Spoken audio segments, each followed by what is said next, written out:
Have you ever wanted to win every argument you get into? Well, you're in luck because today, we're diving into the art of winning arguments.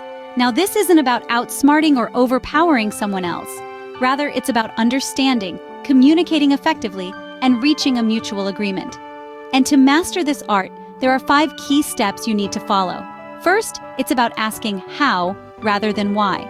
Next, it's about filling their knowledge gap with a convincing story. Then, we move on to the appeal to an alternative identity, a clever trick if the initial reframing doesn't work.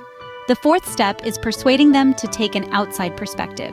And finally, the art of winning arguments is incomplete without kindness and cheerfulness. Each step requires a bit of practice, but once you've got the hang of it, you'll be a force to reckon with. Ready to become a master in winning arguments? Let's dive into the first step. Imagine you're in the heat of an argument. What's the first thing you do? Many of us instinctively ask why questions. But here's a secret weapon. Switch why to how. This simple shift in language moves the focus from blame to solutions, from conflict to understanding. It's like opening a door to a room full of possibilities, rather than a dead end of accusations. Consider these scenarios. Instead of demanding, "Why did you do that?" ask, "How can we prevent this from happening again?" Rather than querying, "Why can't you understand?" propose, "How can we communicate better?" These how questions invite cooperation and problem solving instead of defensiveness or guilt. They foster a culture of collaboration, enabling you to turn adversaries into allies. So the next time you find yourself on the debating floor, remember to switch why to how. Remember, asking how can be a game changer in your arguments. Ever noticed how people tend to believe what aligns with their existing knowledge? This is because our brains are wired to accept information that fits within our understanding of the world. But what happens when someone's knowledge has gaps? That's where a well-crafted story comes in. Identifying these knowledge gaps is the first step. Listen carefully to the other person's arguments. Do they seem uncertain about something? Do they lack information in a certain area? That's your cue. Next, craft a story that bridges this gap. Your story should be convincing, based on facts and logic, but it should also be engaging and relatable. Remember, the goal isn't to deceive, but to enlighten. A good story can illuminate a new perspective, fill in missing information, and ultimately lead to a better understanding of the issue at hand. With a convincing story, you can bridge the knowledge gap and win the argument. What if reframing the issue doesn't work? Here's the next strategy. Sometimes, even the most persuasive reframing might not make a dent. When that happens, your next move is to appeal to an alternative identity. We're not just talking about secret superhero alter egos, but rather the different facets of a person's identity. Each one of us has multiple identities. We're not just employees, bosses, or colleagues. We're also parents, siblings, friends, hobbyists, and so on. For instance, if you're arguing with a colleague who is also a parent, you could appeal to their parental instincts by saying, "As a parent, wouldn't you want your child to grow up in a world where..."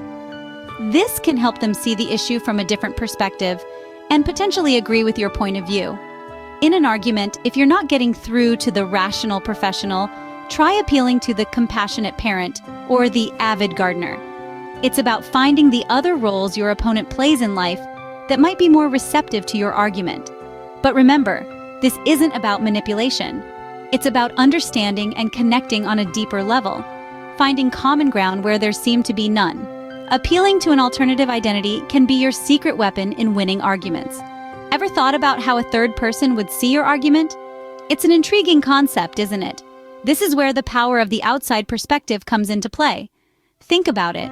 When we're deep in an argument, we're often too invested in our own point of view.